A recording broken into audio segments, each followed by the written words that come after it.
Doctor চিকিৎসা করতে গিয়ে গাফিলতি হলে বা মন্ত্রী দফতরে না এলে খবর আমি নিজেকে খবরের মধ্যে আনতে চাই না, তাই কাজ করতে চাই। TV9 বাংলার মেগা কনক্লেভে বললেন স্বাস্থ্যমন্ত্রী শারদত্ত মুখোপাধ্যায়। ডক্টর মুখোপাধ্যায়, আপনি স্বাস্থ্যমন্ত্রী হিসেবে দায়িত্ব নেওয়ার পর সোশ্যাল মিডিয়ায় এবং মানুষের মনে একটা আশা জেগেছে, বহুদিন পরে 15 বছর পরে আমরা ফুল টাইম হেলথ মিনিস্টার পেলাম।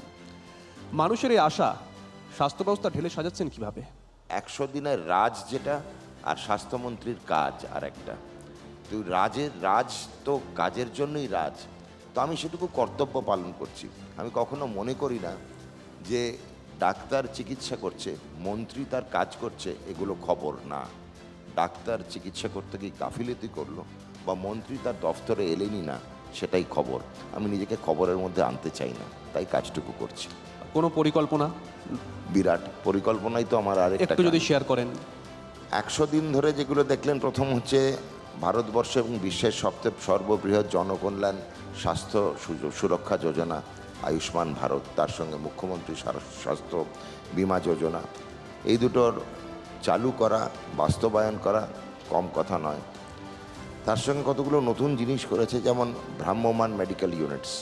আমরা প্রায় 300টি ভ্রাম্যমাণ মেডিকেল ইউনিটস করেছি, শহরতলির প্রান্তিক এরিয়া, রাজ্যের প্রান্তিক এরিয়ায় পৌঁছানোর জন্য। পশ্চিমবঙ্গের 8খানা মেডিকেল কলেজে আমরা নতুন প্রিন্সিপাল দিলাম। ইন্টারভিউ নিলেন কারা?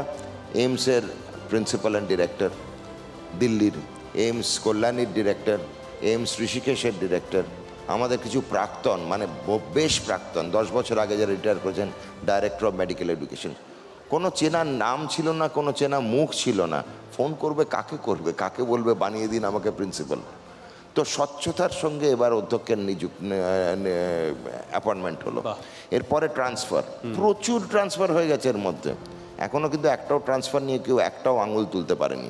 নিয়ম বেসিক, 5 বছরের বেশি যদি কোথাও থেকে থাকে তার শিকড় গজাবেই। আমি বিরাট নামকরা ডাক্তার, আমি SSKM ছাড়া নড়বো না, নড়িয়েছি, নড়তে আপনি বাধ্য।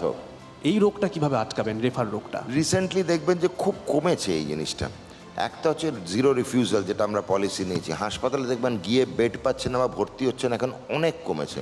আমার কাছেও তো প্রচুর ফোন আসতো আগে শুরুতে, এখন সেগুলো অনেক কমেছে। তার কারণ হচ্ছে দুটো পদ্ধতি। একটা হচ্ছে বেসরকারি হাসপাতাল সারা রাজ্যব্যাপী আছে, তাদের সঙ্গে বসে আলোচনা করে তাদের কাছ থেকে আমরা 10% বেড নিয়েছি। কিসের জন্য? সরকারি পেশেন্টের নিঃশুল্ক চিকিৎসার জন্য।